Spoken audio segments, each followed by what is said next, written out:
গত 3 দিনের ভিতরে রাজপথের মধ্যে আমাদের ছাত্র ভাইরা প্রায় 100-রও অধিক শহীদ বরণ করছে, 300-রও অধিক আহত অবস্থায় আছে। তাদের সকলের প্রতি আমার গভীর শ্রদ্ধা ও সালাম। আজকের এই দেশের পরিস্থিতির জন্য একমাত্র শেখ হাসিনা ও তার আমলারাই দায়ী।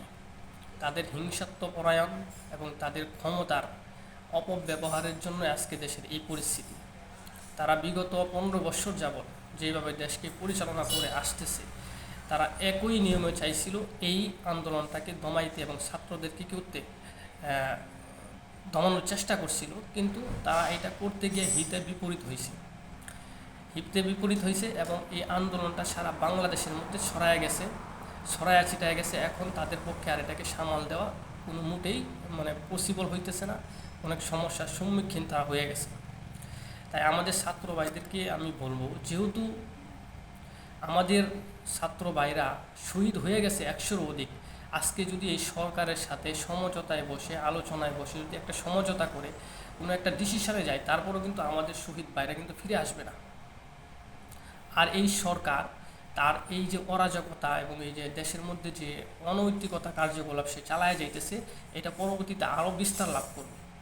তাই আমাদের ছাত্র ভাইদেরকে আমরা বলবো, আমার পক্ষ থেকে বলবো, আমার ক্ষুদ্র জ্ঞান থেকে বলবো, আপনারা সাহসিকতার সাথে আন্দোলন চালাইতেছেন, চালায়া যান। ইনশাল্লাহ আপনাদের বিজয় হবে, আমাদের বিজয় হবে। এই যারা জালেম তাদেরকে আল্লাহ তাআলা সাহায্য করে না, এবং আল্লাহ তাআলার সাহায্য ছাড়া কোনো ব্যক্তি তাই কী করতে পারে না, তার ক্ষমতা টিকিয়ে রাখতে পারবে না ইনশাল্লাহ। যারা জালেম তাদের একদিন পতন হবেই হবে।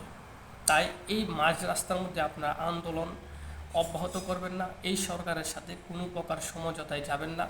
যাই কিছু হয়ে যাক না কেন, আপনারা আপনার জায়গার মধ্যে অটল থাকেন। আজকে 3 দিন যাবৎ আমরা দেশের মধ্যে কথা বলতে পারি না, ফ্যামিলির খোঁজ খবর নিতে পারি না, কারোর সাথে কোনো যোগাযোগ করতে পারতেছি না। ইন্টারনেট বন্ধ করে দেওয়া হয়েছে এবং ইন্টারনেট বন্ধ করে দেওয়া চাইতেছে তারা এই আন্দোলনকে দমাইতে। কিন্তু 1971 সালে কোনো ইন্টারনেট ছিল না, তখন দেশকে কিন্তু স্বাধীন করা হয়েছিল। এখন 1971 সালের যে স্বাধীনতা, আমরা মনে করব 2024 সালে এটা দ্বিতীয় স্বাধীনতা। দেশকে সুন্দর এবং পরিবেশ বিষ্ট করার জন্য এবং সংস্কার করার জন্য শুধু কুঠা নয়, পুরা দেশটাকেই সংস্কার করতে হবে।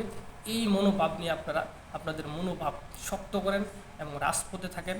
আমরা যারা প্রবাসী আছি আমরা আপনাদের পাশে আছি, এবং আমরা যদিও দেশের মধ্যে নাই, এই প্রবাস থেকেই আমরা আপনাদেরকে সাপোর্ট করব ইনশাল্লাহ। দেশের যত ক্ষতি হোক না কেন, আমরা যারা প্রবাসী আছি 1 কোটি প্রায় 20 লক্ষ মানুষ প্রবাসী আছি, আমরা নতুন করে আবার দেশটাকে করব, সাজাবো ইনশাল্লাহ। আপনারা কি করেন, দেশের এই ময়লা আবর্জনাগুলোকে একবারে দেশের থেকে বাহির করে দেন। এই আবর্জনা এই আগাছাগুলোকে একবারে দেশের থেকে কি করেন, নিঃসারণ করে দেন। ইনশাল্লাহ আমাদের দেশ আরও সুন্দর হবে, আমাদের দেশের পরিবেশ আরও সুন্দর হবে।